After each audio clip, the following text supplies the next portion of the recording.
Bonjour et bienvenue sur le podcast Explore Japon, le podcast qui explore le Japon sous toutes ses coutures. Des conseils voyage, de la culture ou bien de la vie de tous les jours en passant par l'apprentissage du japonais, partons ensemble une fois par semaine pour ce magnifique pays qu'est le Japon.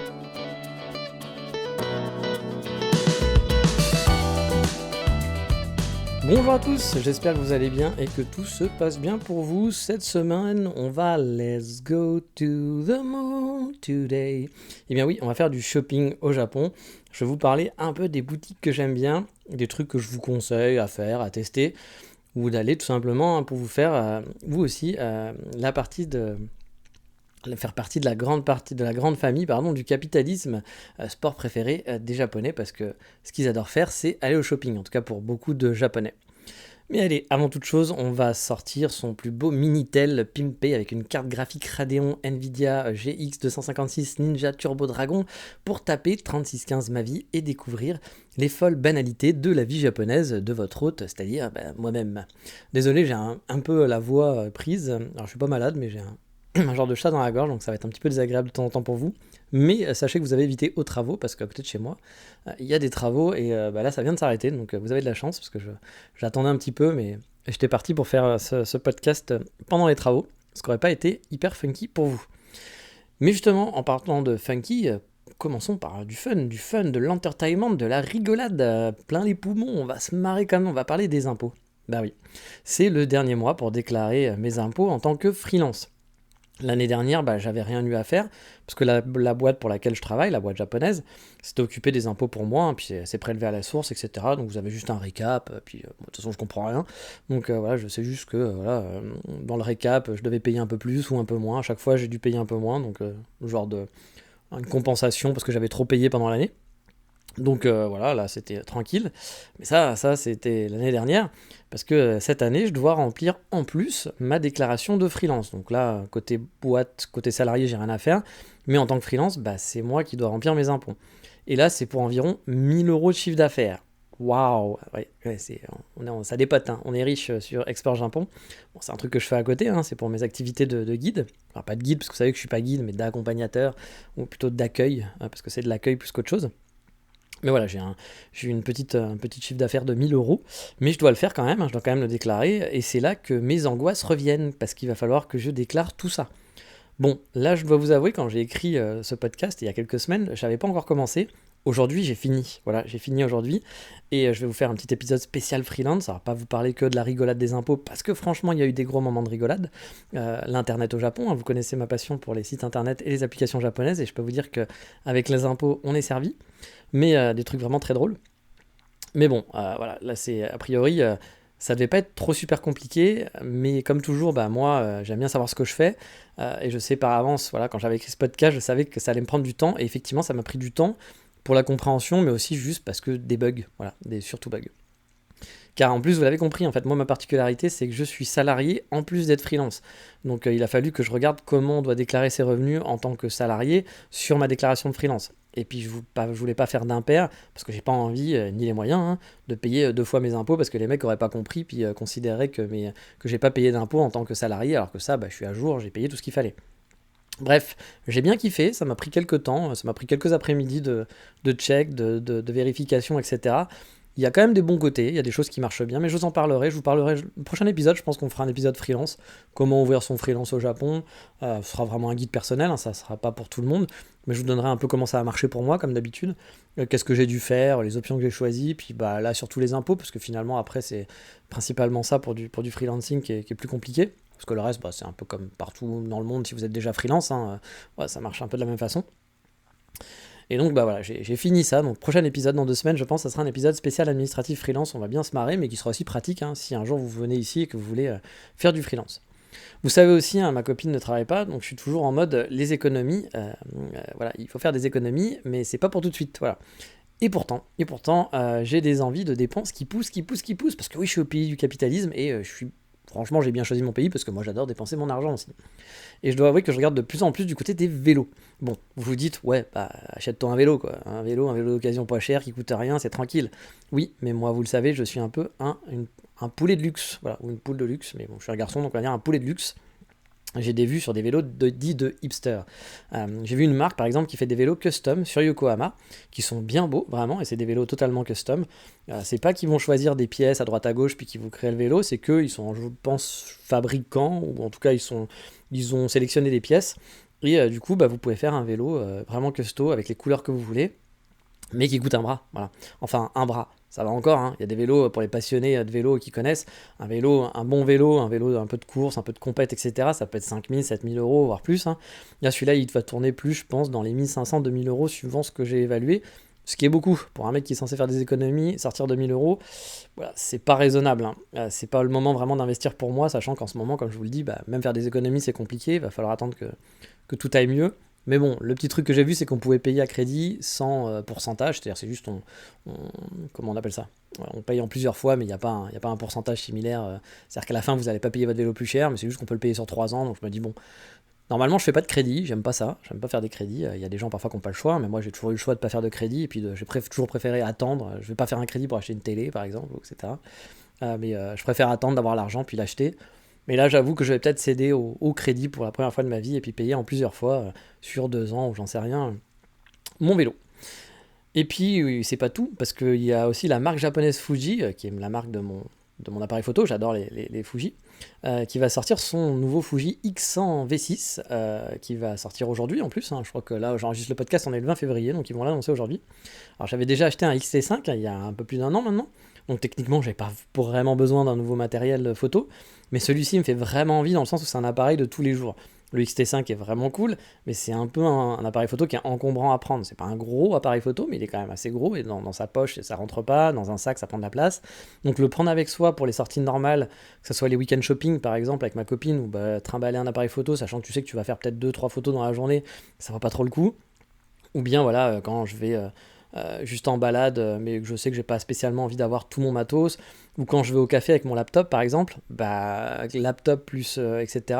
Souvent dans le sac ça rentre pas, ou alors ça rentre mais c'est très serré, puis ça commence à faire lourd en fait pour se balader avec le MacBook plus l'appareil photo. Mais ça aussi, voilà, donc ça c'est cool parce qu'il est beaucoup plus petit, il est très sympa, c'est vraiment fait pour de la street photographie. Très qualitatif, mais ça a un coût et c'est 1800 euros. Ah oui, ça fait encore un peu mal. Puis je vous parle de mes envies de vinyle, de matos pour le café, de meubles qu'il faudrait que j'achète pour chez moi, d'autres matos, hein, comme un bon trépied, parce que j'ai pas de trépied, et mon Graal, hein, avoir ma maison un jour aussi au Japon. Bon, ça c'est vraiment un target qui paraît compliqué, n'ayant pas d'économie, mais sait-on jamais, surtout que je me suis quand même renseigné, j'ai des amis qui sont propriétaires au Japon, hein, des Français, hein, qui sont devenus propriétaires, etc. Et a priori, c'est pas comme en France où vous avez besoin de sortir, d'avoir un apport, d'avoir 50 000 euros d'apport, etc. et autres. Ici au Japon, vous pouvez juste payer tous les mois, comme si vous payiez un loyer. Et puis bah, souvent, c'est l'équivalent. Là, quand je regarde des appartes, il y a des appartements qui sont parfois plus bas que ce que je paye en loyer tous les mois. Donc techniquement, je pourrais. Après, il y a deux choses. Un, je suis un gaijin, donc forcément, c'est plus compliqué. Et de deux, je suis vieux. J'ai plus de 40 ans, j'ai 43 ans. Donc bah, du coup, souvent c'est des achats que vous allez faire avec des emprunts finalement que vous faites sur 35 ans. Bon, bah 45 plus 35, vous faites le calcul. Je suis pas sûr que les banques vont se dire, oui, c'est une bonne idée, il aura 80 ans à la fin de son emprunt. Ouais, ça va être un peu compliqué, je pense, mais bon, après, parfois ça peut passer via la copine, même si la copine a pas un gros salaire, ils sont plus indulgents dans ce côté-là, puis son père gagne bien sa vie, donc peut-être que, voilà. Mais bon, j'en suis pas là, mais c'est vrai que j'en ai déjà parlé avec ma copine. L'année prochaine, je pense qu'on va penser un peu plus sérieusement à voir si on peut acheter quelque chose, s'il y a une possibilité. Moi, j'ai pas de cash, hein, donc je peux pas sortir du cash, c'est sûr. Mais bon, j'ai un salaire qui me permet de payer mon loyer, là, ici, hein. Je paye 900 euros de loyer à peu près à Kyoto.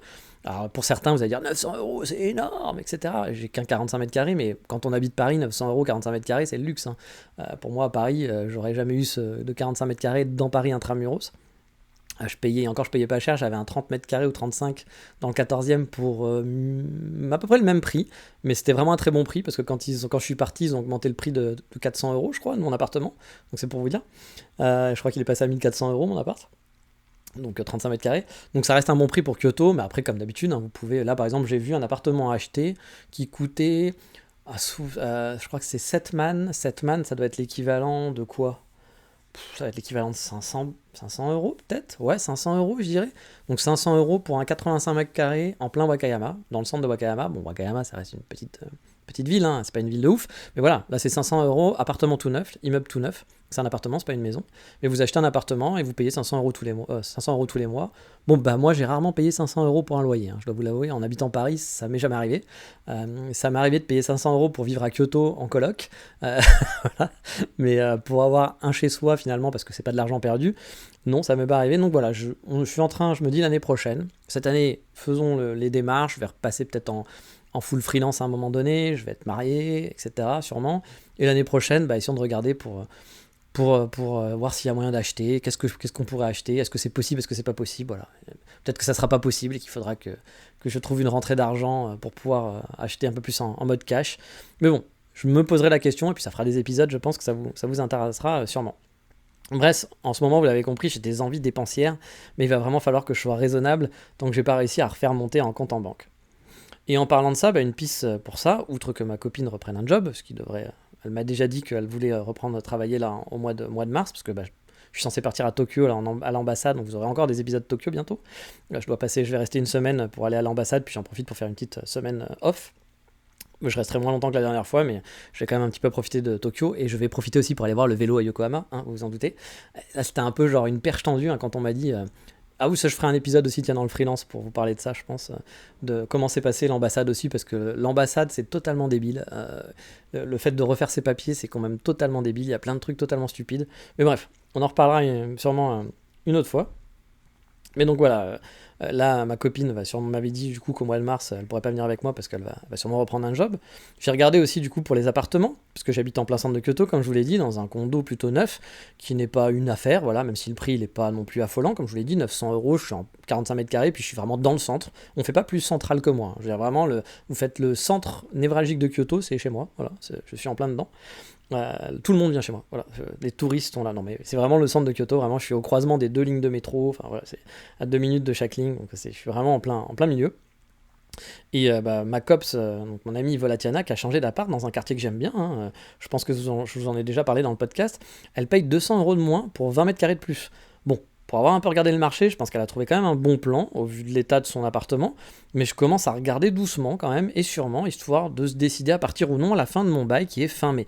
Mais en même temps, j'aime beaucoup mon appartement, on y est plutôt bien, même si c'est un peu petit pour deux, sachant que je travaille sur place la nuit, donc on est tout le temps un peu dans la pièce du salon, puis qu'on n'a pas vraiment une pièce à nous, quoi. Il n'y a pas un côté un peu éloigné l'un de l'autre quand on va être un peu plus tranquille. Moi, par exemple, quand je travaille, que je fais des réunions, elle est dans le canapé, elle regarde la télé ou elle joue à sa Switch, on est toujours obligé d'avoir un casque, par exemple, donc c'est vrai que ça serait un peu mieux d'avoir un chouïa plus grand. Mais comme je vous le dis, moi, l'appartement, je le trouve quand même plutôt agréable, donc voilà, un peu d'espace ferait pas de mal, mais c'est pas la fin du monde. Mais ça permettrait aussi, en ayant un bureau, voilà, d'avoir 20 mètres carrés de plus, je pense que j'aurais un bureau à moi, de pouvoir faire un petit setup pour enregistrer plus facilement les podcasts, faire des vidéos aussi. Mais bon, vous en saurez plus d'ici quelques mois, puis vous aurez sûrement des anecdotes liées à la recherche d'appartements, voire du déménagement, si ça se fait. Mais allez, vu qu'on est dans les économies, c'est le bon moment aussi pour faire la tournée des boutiques, et donc dépenser cet argent qu'on n'a pas. Allez, youhou, c'est parti. Et oui, car en parlant justement d'économie, un bon point ici, c'est les magasins de seconde main, second hand, yeah, we live in England, yo. Ah, bon, ok, mon anglais est pourri, vous le savez. Mais les magasins de seconde main qui font tout, il y en a de toutes sortes. Bon, vous en verrez surtout pour les fringues, hein, il faut l'avouer, mais il y a aussi pas mal d'enseignes au Japon, où vous allez pouvoir trouver par exemple des meubles, des vinyles d'occasion, des jeux vidéo, des figurines pour les plus geeks d'entre vous. Donc il y a beaucoup de magasins finalement de seconde main, divers et variés. Et l'occasion au Japon, c'est quand même un monde magique, dans le sens où pour nous, c'est quand même du neuf, hein. Les Japonais ont tendance à faire vraiment attention à leurs affaires. Alors attention, hein, on est en plein mode généralisation, voilà, je vais y arriver, à 2 balles. Hein. Du coup, voilà, c'est possible qu'il y ait aussi des occasions qui soient pourries, il y a des gens qui prennent pas bien soin de leurs affaires, mais dans l'ensemble, ça se retrouve dans l'occasion qui prennent soin de leurs affaires. J'ai souvent vu des trucs d'occasion dits dans un état moyen, voilà. C'était écrit, hein, état moyen. Pour moi, c'était totalement neuf, hein. Je voyais pas la différence. Pour moi, ça m'allait totalement. Alors peut-être que je suis pas très regardant, hein, parce que je sais qu'il y a des gens qui, pour avoir vendu des trucs sur le Bon Coin, j'ai vendu des trucs neufs qui sortaient de la librairie, qui avaient jamais été ouverts, où le mec qui a regardé toutes les pages et à la fin m'a dit non, c'est pas assez bon état. Ça veut dire, mais en fait, c'est exactement je l'ai pas ouvert. Voilà, il vient de la boutique, donc je sais pas ce que tu veux. Ouais, il y a des psychos, hein, voilà. Donc moi, c'est pas trop mon cas, ok, mais bon, quand même, hein, je suis pas le type à la base, normalement, qui achète de l'occasion. Moi, je préfère acheter du neuf. Pourquoi, je sais pas. Voilà, c'est mon côté un peu con. Mais c'est vrai qu'au Japon, je me retrouve à acheter plus souvent des trucs d'occasion. Parce que voilà, je vois vraiment pas la diff avec du neuf. Vraiment, j'ai rarement de mauvaises surprises. En France, ça m'est jamais arrivé d'acheter une fringue d'occasion, par exemple. Ça me serait même pas venu à l'idée, en fait. Ici, j'ai à reprendre de temps en temps les magasins d'occasion de seconde main et j'ai fait quelques bonnes affaires, comme une veste d'hiver, par exemple, très élégante, très au chalet, comme on dit ici, que j'ai eu pour 10 euros. Voilà, 10 simples euros, alors que c'est une jolie veste, hein, vraiment, qui m'aurait sûrement coûté 100 euros si je l'avais acheté neuve, la même. Et honnêtement, bon, bah, elle a été portée, mais pour moi, elle est parfaite, hein, elle est dans un état qui est vraiment top. Si je l'aurais trouvé dans un magasin de fringues du coin, on m'aurait dit elle est neuve, j'aurais fait ok, voilà, je n'aurais pas vu la différence. J'achète aussi des vinyles d'occasion, qui sont souvent en très bon état, forcément, hein, mais c'est des raretés introuvables, etc. En neuf, de toute façon, on n'a pas trop le choix. Mais voilà, même pour d'autres des trucs moins rares, bah, il y a moyen de se faire des bonnes affaires. Je me suis mis aussi aux jeux d'occasion, aussi, ça m'arrive d'acheter de temps en temps un jeu physique. Dernièrement, je me suis pris Diablo 4, par exemple, et Assassin's Creed Mirage, en bon français, sur PS5. Bon, par contre, l'occasion Xbox ici au Japon, vous oubliez les jeux physiques Xbox, vous pouvez même oublier. Il y a très peu de magasins qui vendent des trucs Xbox. J'en connais un, moi, qui a quand même un rayon Xbox, mais la trois quarts du temps, il n'y a rien. Voilà, il y a quasiment rien. Voire parfois, il n'y a pas de rayon du tout. Il y a un autre magasin que je connais, ils ont des Switch, ils ont une grosse demande de Switch, il y a plein de jeux Switch, etc. Plein de PS5, PS4, Game Boy Advance et tout. Microsoft, ah ben, pas ce que c'est, je connais pas. Voilà. Donc même si ça a pris un peu, la dernière Xbox a pris un peu au Japon, mais par rapport aux anciennes, mais c'est pas ça quoi. Donc voilà, avoir des jeux d'occasion d'Xbox, courage, amusez-vous. Ou il y a peut-être un groupe Facebook qui existe, qui se donne rendez-vous de temps en temps la nuit entre 3h et 4h du matin dans un coin obscur pour faire un échange, un échange vu de personnes. Mon Dieu, il a un jeu Xbox, donc on lui enlève son visa. Bref. Xbox, vous pouvez oublier, hein, clairement. Par contre, là-dessus, les prix dans les jeux d'occasion, je trouve que c'est pas ouf ici. J'ai souvenir d'avoir acheté, par exemple, des jeux assez nouveaux au UK, quand j'étais en Écosse, pour vraiment rien. Je me rappelle avoir acheté, genre Red Dead Redemption, il venait de sortir, il avait quoi, une semaine, je l'ai acheté à moitié prix, voilà. Là, tu fais, bon, il y a une semaine le jeu, donc c'est comme s'il était neuf, puis je pense qu'il avait quasiment pas été utilisé. J'ai acheté plein de jeux pour genre 2 euros, 5 euros, enfin je me rappelle avoir acheté plein de jeux à ce moment-là. Bon bah ici les jeux, même des vieux jeux, parfois ils sont genre FIFA. FIFA. Voilà, ok. FIFA 99, non, je dis n'importe quoi, mais je sais pas, on est en FIFA 2024, donc FIFA 2023, plus personne joue à FIFA 2023 forcément. Les mecs te vendent ça encore juste moitié prix, ou genre 6 000 yens, alors qu'en neuf il doit être à 8 000. T'arrêtes de dire, mais qui va mettre 50 balles dans un jeu FIFA qui est l'ancien par rapport au nouveau qui est déjà là? C'est totalement ridicule. Il y a sûrement des gens qui achètent vu qu'ils le font, mais je sais pas qui sont ces gens. Sachant que souvent en ligne vous pouvez les avoir pour moins cher en plus, tous ces jeux-là. Là par exemple j'ai vu que le jeu Harry Potter sur PS5 était à 6 000 yens. Voilà. Alors que neuf il doit être à 8 000, pareil. Donc t'es là, tu te dis, bah je suis sûr que si je regarde en ligne pendant des soldes, il va être à 20 euros, 10 euros, un truc comme ça. Donc bon, les jeux d'occasion, c'est pas quand même super avantageux, hein. Et puis il y a aussi un désavantage des jeux d'occasion au Japon, c'est que parfois vous n'avez pas les langues. C'est-à-dire que vous allez avoir la langue que japonaise. Et ça, c'est souvent très mal indiqué. Alors que le jeu existe en français, en anglais, etc. Par exemple, Assassin's Creed que j'ai acheté, le Mirage, je n'ai pas les voix en français. Je peux avoir les voix en anglais ou en japonais, mais je ne peux pas avoir les voix en français. Je peux avoir le sous-titre, je crois, quand même, en français. J'ai un doute, mais je crois que si, quand même. Mais je ne peux pas avoir les voix. Et c'était déjà le cas pour d'autres jeux. Il y a des jeux, même parfois, j'ai que la voix en japonais. Je peux avoir le sous-titre, mais je ne peux pas avoir la voix en anglais ou la voix en français. Donc ça, j'avoue que c'est un peu emmerdant. Alors que si je l'achète en ligne, là, par contre, sachant que je suis quand même sur le store japonais, hein, c'est ça le pire, je pourrais quand même avoir la version française. Bon, il y a des mystères comme ça qui sont un petit peu étranges, mais le marché de l'occasion des jeux, je trouve pas ça fou. Même les jeux Switch, il y a des jeux qui sont sortis depuis super longtemps, puis les jeux Switch, ils coûtent un bras. Enfin, genre, ils sont quasiment au prix du neuf. T'as envie de te dire, mec, le jeu, il a 15 ans. Genre, bon, là, la Switch n'a pas 15 ans, mais un petit côté marseillais, mais ouais, sur ce côté-là, l'occasion est pas ouf. Par contre, vous allez pouvoir trouver, pour vraiment les geeks, les fans de jeux vidéo, vous allez pouvoir trouver des vieux jeux vidéo de la Super NES, etc., de la GameCube, de je ne sais pas quelle console. Là, oui, vous allez pouvoir vous faire plaisir et je pense que vous serez très content. Mais sur le marché moderne, c'est pas ouf. Franchement, c'est pas ouf. Mais par contre, les meubles électroménagers, je suis aussi passé par l'occasion. Alors pas pour tous les meubles, mais je me suis pris ma machine à laver, je sais pas si vous vous en souvenez, j'en avais parlé, dans une boutique qui vend des meubles d'électroménager d'occasion. Et franchement, bah, ça fait 2 ans que je l'ai, j'ai aucun souci. J'ai fait une sacrée affaire hein, par rapport à si j'en avais acheté une en neuf. Je sais plus combien j'avais gagné d'économiser, mais c'était quand même pas mal. Là, c'était pas comme les jeux vidéo par exemple, c'était quand même une bonne économie. Bref, n'ayez pas peur de passer par les boutiques d'occasion au Japon, que ça soit si vous venez en vacances ou même si vous vous installez. Il y en a partout, il y a souvent des super affaires à faire. Des super affaires à faire, bon, c'est super, ça pourrait faire un slogan de ouf. Et moi qui n'étais pas du tout shop d'occasion, hein, vraiment, bah maintenant je le suis beaucoup plus. Et vraiment, les vêtements, je pense que c'est le meilleur truc, c'est que les vêtements, moi, j'achetais pas vraiment d'occasion. Et là, maintenant, je vais voir. Et souvent, bah, on trouve des trucs quand même. Alors, les trucs qui sont plus ou moins quali. Hein. Il y en a qu'on voit qu'ils ont été bien portés. Par exemple, il y a des mecs qui vendent des chaussures d'occasion. Tu vois la gueule des Converse. Bah, si t'es dans le besoin et que tu veux des Converse, je pense que c'est cool. Si tu peux t'acheter des Converse neuves, tu vas t'acheter des Converse neuves. Parce que vu la gueule des Converse, bon, ça te donne pas spécialement envie de dépenser de l'argent dedans. Mais dans l'ensemble, franchement, il y a des bons trucs à faire. Je vous dis, là, moi, les vestes que j'ai achetées, super quali, quoi. Vraiment, et je pense que j'ai eu. Bah ouais, je l'ai payé 10 euros et qu'elle doit coûter 100 balles à la base. Donc, franchement, très bonne affaire. Et on parlait d'occasion, il y a aussi les fameuses boutiques Book Off et Mandarake, dont je vous ai déjà parlé plusieurs fois dans le podcast, où on peut trouver des super offres, genre par exemple l'intégrale d'une série manga pour moitié prix, vous allez voir les 2 tiers du prix, sachant que déjà au Japon, les mangas sont moins chers à l'unité qu'en France habituellement.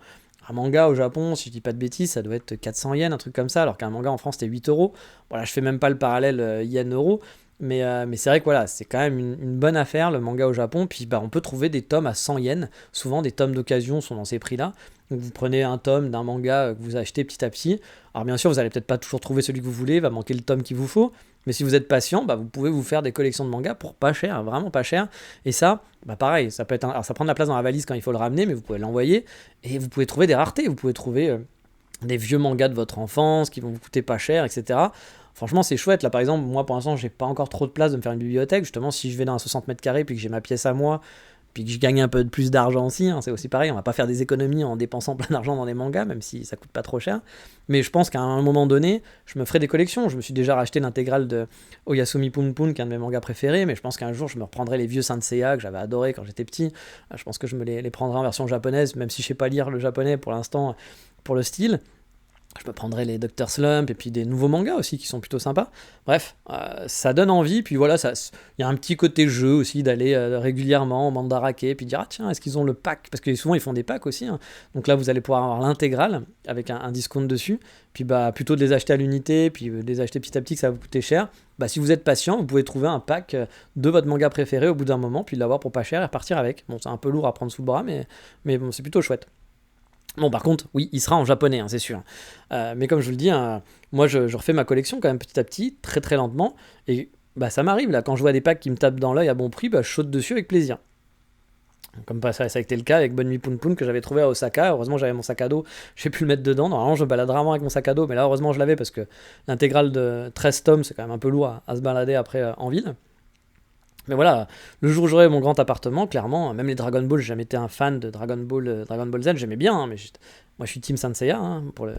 Alors, désolé, il y a peut-être des gens qui vont dire « Mon Dieu, je n'écouterai plus jamais ce podcast, qui est cet homme ?» Mais pour moi, Saint Seiya, c'est 10 000 fois mieux que Dragon Ball. Bah oui les amis. Même s'il y a beaucoup de trucs chelous dans Saint Seiya et de choses qui sont totalement débiles quand on réfléchit. Mais moi j'ai toujours aimé les Chevaliers Zodiac. Oui, Saint Seiya, Chevalier Zodiac, hein, pour ceux qui n'auraient pas la ref. Mais voilà, mes Dragon Ball, les premiers Dragon Ball, je suis un peu moins team Dragon Ball Z, même si quand en étant enfant j'ai bien aimé, mais les premiers Dragon Ball, par exemple, en manga, ça doit être super sympa à lire. Je les ai jamais lus, en plus, les mangas. Autant les Saint Seiya, j'ai lu les mangas, mais pas les Dragon Ball. Ça, c'est très facile à trouver, hein, des tomes de Dragon Ball. Un jour, voilà, je pense que je me ferai plaisir, et puis peut-être qu'un jour aussi, j'espère, hein, je serai capable de parler japonais, donc je pourrais lire...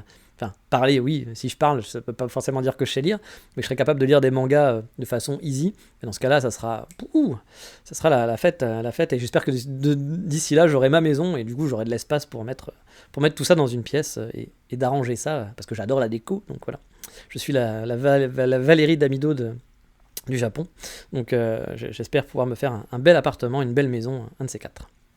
Et et puis il n'y a pas que les mangas, hein, il y a aussi les figurines, les DVD. Oui, on vend encore beaucoup de DVD au Japon, voilà. De trucs collector, bref, c'est un passage obligé. Pas besoin d'être un super otaku pour vous faire plaisir en plus. Hein. Parce que là, vous dites, oui, moi les mangas, c'est pas mon truc, j'ai arrêté.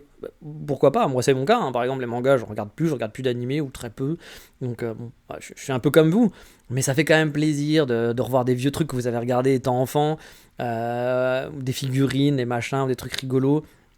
Moi, je suis plus un gros consommateur de manga animé, mais ça me fait toujours plaisir de faire un petit tour régulièrement dans ces deux shops et de voir des. J'ai vu par exemple un de mes jouets que j'avais quand j'étais enfant, qui était un Bioman. Alors désolé Bioman pour les puristes d'animé, et de manga et de Sentai et tout, ils vont dire mais Bioman, ce n'est pas Bioman. Bioman c'était un Sentai, les autres c'était pas des Bioman. Nous on a tout nommé Bioman. Voilà, à partir du moment où il y avait des casques et des couleurs, c'était Bioman. Bon, bah, j'avais un des jouets, un des Bioman qui n'était pas Bioman, qui n'était Flashman, je crois, de mémoire quand même. On avait quand même eu ce nom-là, je crois, à un moment donné. On avait Bioman de point Flashman, un truc comme ça. Et donc j'ai retrouvé un jouet que j'avais en étant enfant et qui vendait au Mandarake. J'étais comme un fou. Je me suis dit, ah putain, c'est génial. Alors je l'ai pas acheté, surtout qu'il valait cher. Honnêtement, je m'étais dit, c'est dommage que je n'ai pas gardé mes jouets d'enfant parce que je serais devenu riche au Japon. Mais voilà, ça fait plaisir de voir tous ces petits trucs-là. Puis vous pouvez peut-être trouver un ou deux petites figurines ou deux cadeaux. Un manga en japonais, hein, je vous ai dit, hein, parfois pour un cadeau ou un souvenir, même si vous ne le lisez pas, moi j'avais acheté, la première fois au Japon, j'avais acheté un livre en japonais pour le souvenir, et puis j'étais très content de ce bouquin. Je vous en ai parlé, il est toujours présent à l'Hexagone Café, c'était un livre sur les champignons, avec des jolies illustrations. Il est toujours là-bas, puis bah, c'est toujours une private joke avec maintenant le patron de l'Hexagone Café. Parfois il y a des gens qui le prennent, qui le lisent, des japonais qui le prennent, qui le lisent. Ouais, c'est rigolo, voilà. Et puis bah, moi, ça m'avait fait un souvenir. J'avais ramené des Dr. Slump, là, quand j'étais revenu. Bon, bah, je les ai toujours. Et puis voilà, c'est un petit souvenir sympa, même si vous ne le lisez pas dans une bibliothèque. Un peu de déco, c'est chouette. Donc voilà, moi, je vous dis, Mandarake, Book Off, c'est un passage. Quand vous êtes au Japon, allez-y, vous allez vous faire plaisir. Et je vous rassure, on va pas faire que dans l'animé geek, mais un autre où j'aime bien aller aussi, une boutique, ça s'appelle Village. On va le faire en français. Village Vanguard, ou Village Vanguard, je suppose. Pareil, je vous en ai déjà parlé, mais c'est le genre de caverne d'Alibaba où on y va pour farfouiller, trouver des mangas sympas, des goodies à la con. Même si on n'achète rien, encore une fois, ça fait plaisir de farfouiller dans cet univers de kawaii, parce qu'il y a du kawaii partout. J'ai même découvert il y a quelques mois qu'il y en avait un à Kyoto, je ne savais pas. Ça fait 3 ans que j'habite à Kyoto et c'est ma copine qui m'a dit « Oh, t'as vu, il y a un village Vanguard, t'aimes bien cette boutique ?» Je fais « Ah bon, ok. » Qui est en plein centre en plus, hein. J'avais jamais capté, alors que j'ai dû passer des centaines de fois devant. Il est en plein dans le Shotengai touriste de Kyoto et il est un peu en hauteur. C'est vrai que à Kyoto, je regarde rarement en hauteur parce qu'il n'y a pas grand chose en hauteur contrairement à Tokyo. Et c'est vrai qu'il est là. Donc une fois j'y suis allé. Puis bon, il n'est pas hyper grand, mais il reste quand même sympathique. Et pour moi, c'est pareil. C'est comme les mandarake. C'est comme un truc, c'est marrant à aller faire. Un basique que vous connaissez, bah, ça c'est sûr, mais qui fait vraiment partie de la vie japonaise, c'est le kombini. J'achète très peu de bouffe là-bas car je trouve honnêtement que c'est pas très bon, contrairement à quand j'allais en vacances où on s'achète des trucs hein, au combini pour manger, etc. Moi je trouve que c'est pas super bon. Ça dépanne, mais je me régale pas de fou, en tout cas quand je mange au combini, soyons honnêtes. Et puis comme je vous l'avais déjà dit, hein, ça vous revient vite cher. Hein. Si vous faites vos courses tous les jours au combini, comparé à un supermarché normal, le prix c'est pas le même, vraiment. Cependant, le combini, ça dépanne souvent. J'ai besoin de pain de mie, j'en ai plus parce que le pain de mie ici avec l'humidité il dure pas longtemps, il devient vite dégueulasse. Il y a certains pains de mie, genre vous l'avez 2 jours et après vous pouvez pas le manger, il est déjà pourri, moisi. Donc quand j'ai plus de pain de mie, de mes boulangeries préférées, je sais que je peux me dépanner là-bas. Comme les différentes sucreries aussi et bonbons, ça va du Kit Kat au biscuit au chocolat en forme de panda, dont j'avais fait une vidéo sur mon Patreon au passage, des glaces, voilà, dès que vous voulez des glaces, hein, parce que le Japon c'est le pays de la glace, faut pas l'oublier. Et puis j'aime bien aussi souvent tester les produits du moment. Il y a plein de des nouveautés côté dessert. Le côté marketing, hein, c'est le pays du capitalisme, on l'oublie pas, et ça marche. Et du coup, ils font tourner les nouveaux desserts, il y a souvent des trucs sympas à tester, et parfois de très bonnes surprises.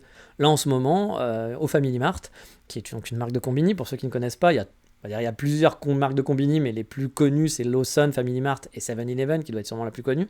Après, il y en a des plus petites anciennes à droite à gauche, suivant les villes. Mais voilà, moi j'aime bien aller au Family Mart. Et le Family Mart, du coup, ils ont souvent des gâteaux. Là, en ce moment, je mange un genre de tarte, qui est une tarte au chocolat qui est saupoudrée avec du chocolat en poudre en plus.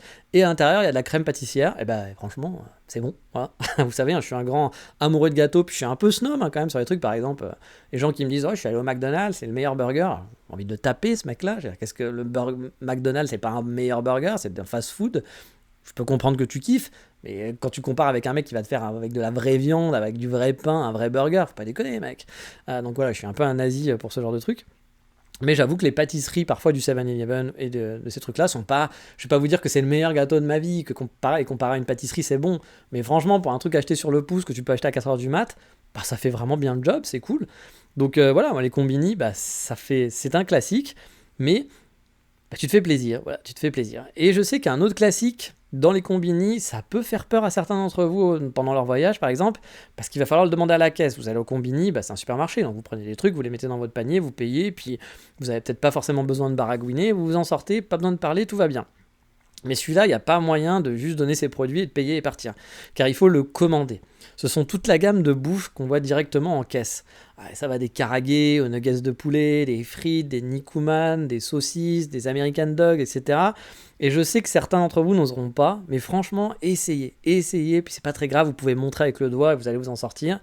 Il y a des snacks qui sont vraiment chouettes à manger. Il y a le fameux Famichiki, hein, ma copine elle en raffole, mais pas que. Hein. Je sais que ma pote Vola elle aime bien aussi manger des Famichiki. Famichiki, bah, c'est un genre de poulet pané, quoi, en quelque sorte. Moi j'aime bien me prendre des nuggets épicés par exemple au 7-Eleven ou le Pizzaman qui est un Nikuman. Donc les Nikuman, vous savez, c'est des brioches qui sont fourrées. Là c'est une brioche fourrée à la pizza, enfin avec le goût d'une pizza, parce que c'est pas vraiment une pizza qu'ils ont mis dedans. Et le Pizzaman, bah, le petit truc, c'est le petit plaisir de temps en temps avant de manger, ou tu vas faire un petit truc, tu veux grignoter un truc, un petit Pizzaman, ça se mange sur le pouce et c'est parfait. Je vous parlerai pas après des cafés que tout le monde adore, pas cher, dans les combini, car c'est de la merde, voilà. Je débattrai même pas là-dessus, ça sert à rien d'essayer de discuter avec moi. Les cafés des combini, c'est caca, c'est comme les Nespresso, c'est comme tout ça, c'est pas bien. Je suis un nazi du café, vous le savez, et bon, bah, vous avez le droit, vous faites ce que vous voulez, mais venez pas me parler de ça, parce que pour moi, c'est du caca.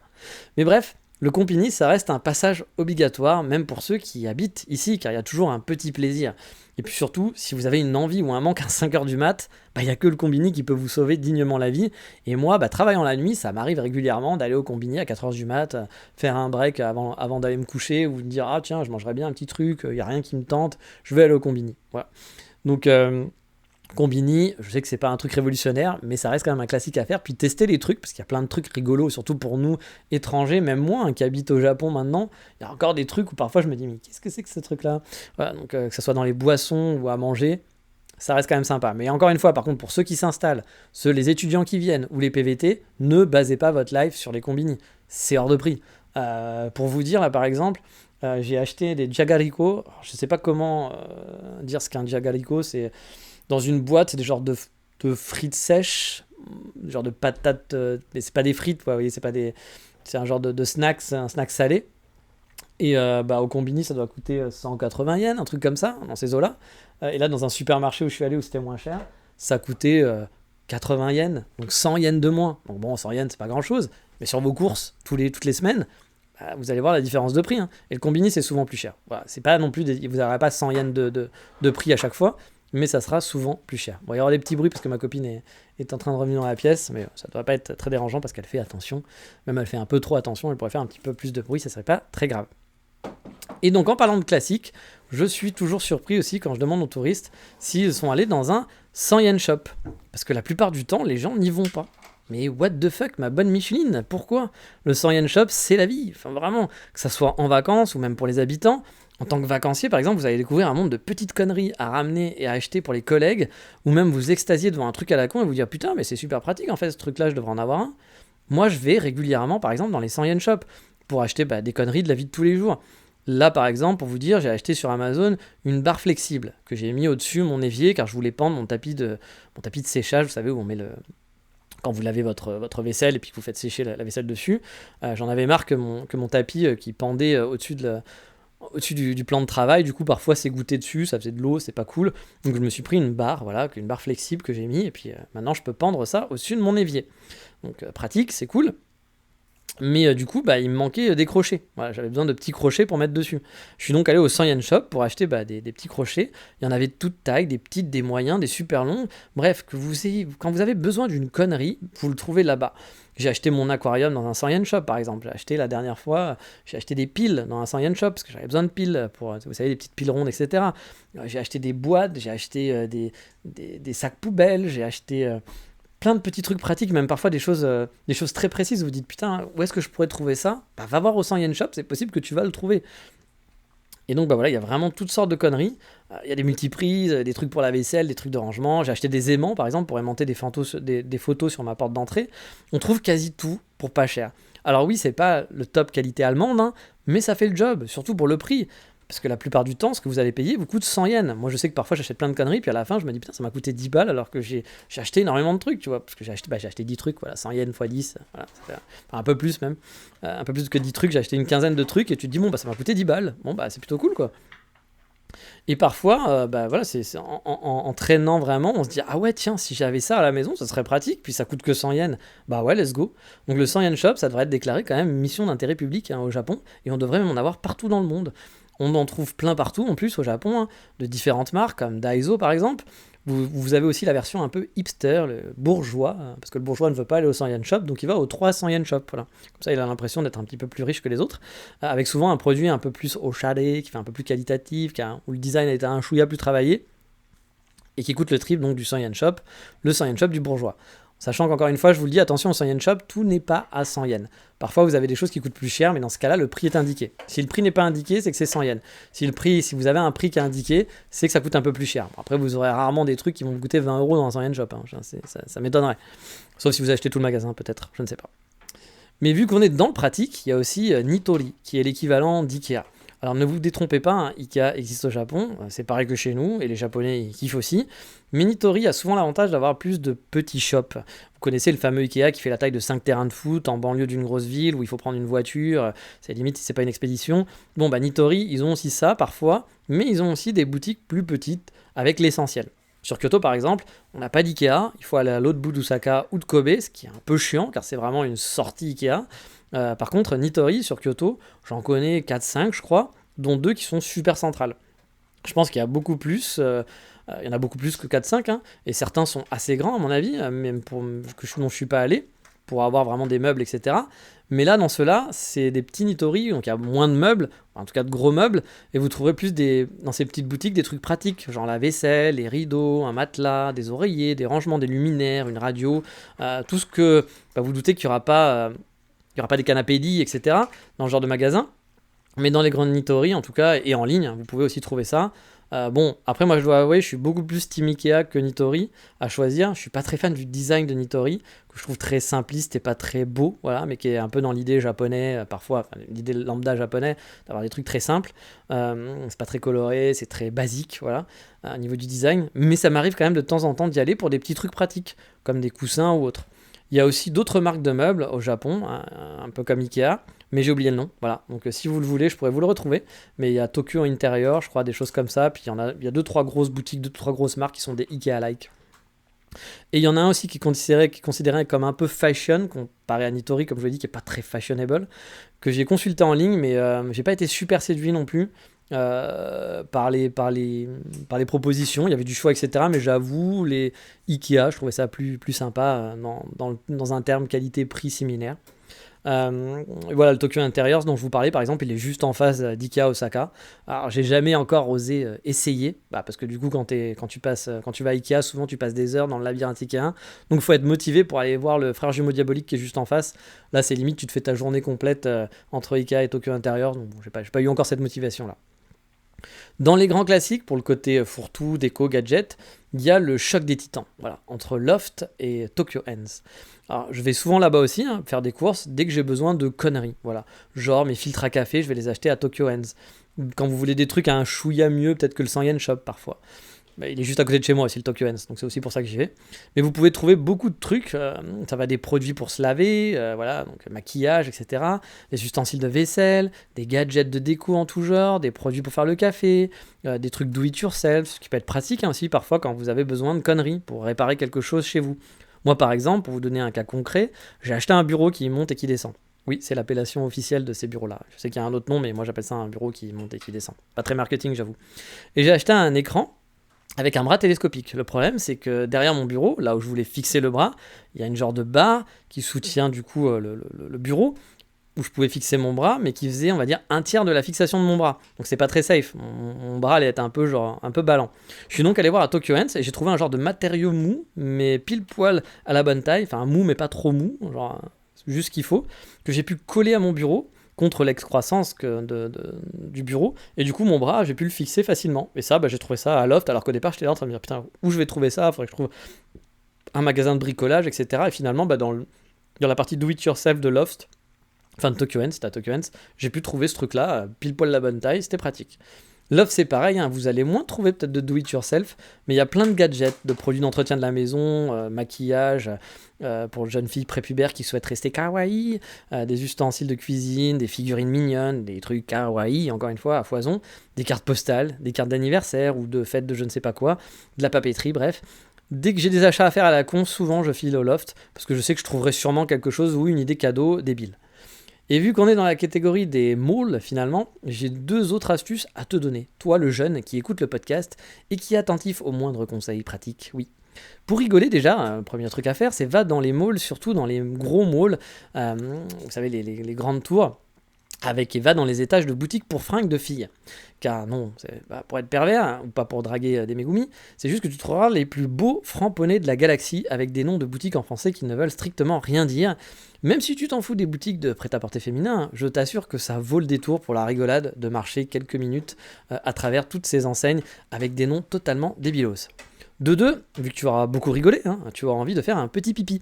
Et mine de rien, les malls, c'est cool pour ça, vraiment. En France, j'évite les toilettes publiques, hein, que ça soit dehors ou bien dans les boutiques. Genre, je vais pas pisser à la bonne franquette ou à la Fnac, quoi. Voilà, je vais pas aller à la Fnac dans les toilettes de la Fnac. J'ose même pas imaginer la gueule des toilettes de la Fnac, honnêtement.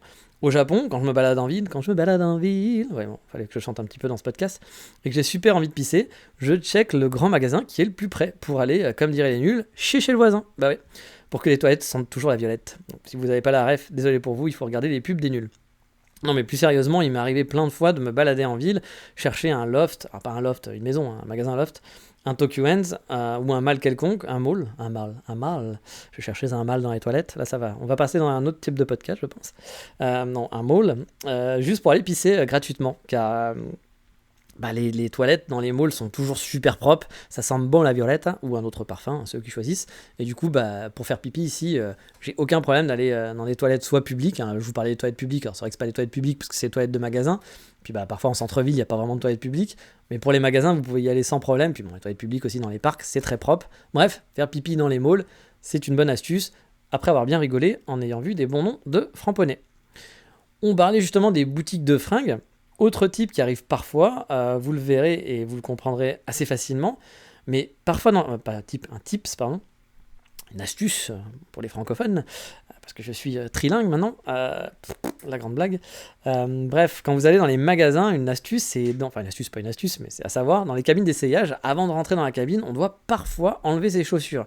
Donc, mon conseil au Japon, c'est pas de enlever vos chaussures parce qu'on vous l'a demandé, parce que ça on vous l'a demandé, mais c'est en général, faites gaffe aux trous dans les chaussettes. Bah oui. Moi, je suis un grand spécialiste de cette discipline, j'arrive même à trouer le haut de mes Converse assez régulièrement. Je sais pas comment je fais, mais je me débrouille bien. Donc, faites gaffe quand vous sortez au Japon, même si ça n'arrive pas si souvent d'enlever ses chaussures. Moi, la première fois que j'étais venu au Japon, j'étais en PLS en me disant putain, moi qui ai toujours des trous dans les chaussettes, j'étais en PLS en me disant faut que je fasse hyper attention, j'ai enlevé mes chaussures 15 fois par jour. Bon, non, finalement, on n'enlève pas ses chaussures 15 fois par jour, on les enlève très rarement, à part quand on rentre chez soi, hein, mais c'est dans la vie de tous les jours, dans les boutiques, vous allez rarement enlever vos chaussures. Mais ça peut être le cas, voilà, de temps en temps, avant de rentrer dans la cabine d'essayage, on va vous demander d'enlever vos chaussures. Donc quand vous êtes dans la cabine d'essayage, environ, tout le monde s'en fout, mais parfois c'est avant, donc voilà, ayez des hygiènes de vos chaussettes propres au Japon, c'est un point important à prendre en compte, car on ne sait jamais quand est-ce que ça va arriver. En parlant de chaussettes, ça me fait penser à Uniqlo, car j'achète beaucoup de chaussettes. Bah oui, je dis il est trop rapidement tout ça, donc forcément j'ai un budget chaussettes qui est quand même assez haut. Et Uniqlo me fait penser un peu à Muji. Vous connaissez Muji, hein, c'est une marque implantée en France, et à vrai dire en France, j'y allais pas trop. Par contre au Japon, j'y vais régulièrement. Alors non, pas pour les fringues que je trouve lambda, voilà, je trouve vraiment pourri, mais moi qui aime la couleur, j'ai l'impression de voir un cimetière de vêtements noirs et blancs, marron, bleu foncé, waouh, la joie, la fête. Mais par contre j'aime Muji pour un truc. La bouffe, car oui à Muji il y a plein de bouffe à acheter, ça va des gâteaux aux snacks, à des sauces ou bien des surgelés, des boissons, il y a à boire et à manger, voilà, la bonne blague. Je garde cette blague pour mon futur spectacle, je pense, elle va cartonner. Là-bas j'achète souvent leurs gâteaux, ils ont des genres de barres, imaginez un gâteau en forme de barre rectangulaire, il y en a une à la banane, il y en a une au matcha, il y en a une banane chocolat, il y a du thé, il y a du chocolat tout court, il y a caramel chocolat, chocolat blanc, etc. Bref, il y a une chier de parfum. Ils ont aussi au même format des genres de cheesecake ou d'autres types de gâteaux. Et franchement, ça fait le boulot, c'est pas mal.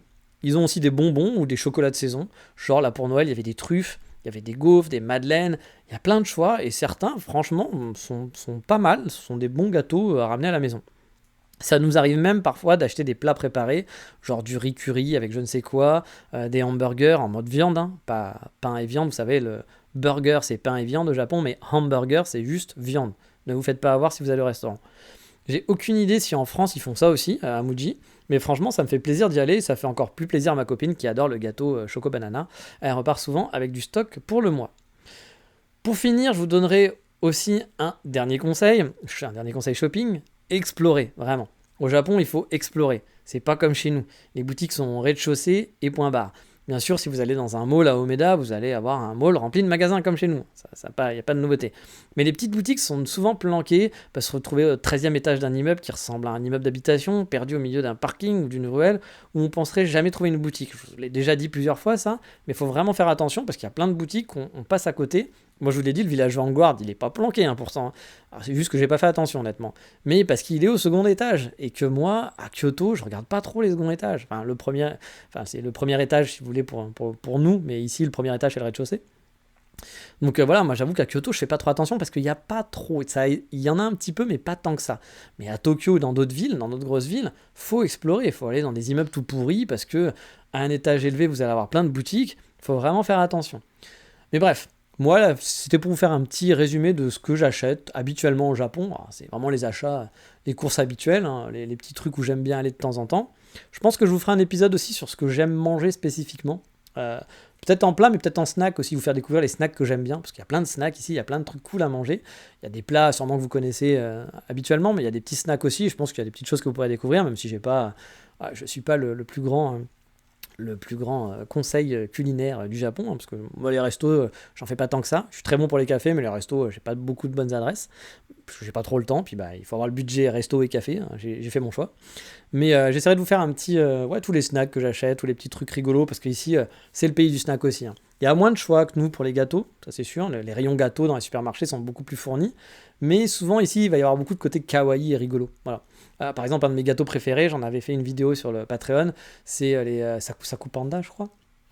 Qui sont... Ah, ma copine vient de tourner la tête quand j'ai parlé de Saku Panda parce qu'elle s'est dit ah pourquoi il parle de ça. Donc ils sont des genres de c'est un genre de biscuits, un côté biscuit, un côté chocolat qui sont petits, hein, ce genre taille d'une pièce on va dire, et qui ont des têtes de panda rigolotes. Voilà, donc c'est un panda qui fait des têtes rigolotes qui changent à chaque fois. Et c'est un de mes petits biscuits comme ça que j'achète de temps en temps, que j'aime bien. Puis il y en a plein, des comme ça. Puis je vous parlais des Jagariko, qui sont des genres de frites séchées, des genres d'apéritifs. Hein. Ça pourrait être des gâteaux apéritifs que ma copine kiffe acheter. Donc voilà, je pourrais vous faire un petit truc comme ça si ça vous intéresse. Mais le prochain épisode sera sur le freelancing et on va bien se marrer parce que je sais que certains adorent l'administration. Et franchement, il y a de quoi raconter. Mais sur ce, on est déjà à peu près à une cinquantaine de minutes, je pense. Donc on va s'arrêter là. J'aurais pu faire plus de boutiques, mais bon, on va un petit peu baisser. Il y a le bookstore, par exemple. Je vais souvent dans les bookstores. Vous savez que j'adore les bookstores au Japon. Ça m'arrive d'acheter des magazines. Il y a aussi les game centers, les gacha gacha. Vous savez, c'est les trucs où on met une petite pièce, puis on tourne, et puis on a un petit cadeau dedans. Ou des game centers où vous allez pouvoir jouer un peu. Ma copine aime bien faire ça de temps en temps. On est très mauvais. On n'arrive jamais à gagner quelque chose. On est vraiment pas bon là-dessus. On dépense, je vais pas dire une thune monumentale, mais souvent c'est de l'argent perdu, hein, parce que vous allez dépenser, je sais pas, vous allez dépenser 15 balles sur un truc que je pense que vous auriez pu acheter 4 euros au final, et puis vous allez repartir avec rien, donc bon, c'est super. Mais bon, il y a le côté un petit peu fun, voilà, ça reste sympa. Les vinyles, j'en ai déjà parlé sur mon Patreon, j'ai demandé s'il y avait des gens qui étaient intéressés pour faire un épisode sur les vinyles, parce que j'aime bien les vinyles. Je suis pas un grand spécialiste de vinyle, hein, je commence ma collection, puis je suis pas un otaku du vinyle. Mais j'ai déjà quelques adresses sur Osaka, sur Kyoto, un peu sur Tokyo aussi. Donc je ferai peut-être je sais pas si ça sera un épisode complet sur les vinyles japonais. Je peux peut-être vous parler de musique, sur les musiques que j'aime bien écouter ou des choses comme ça.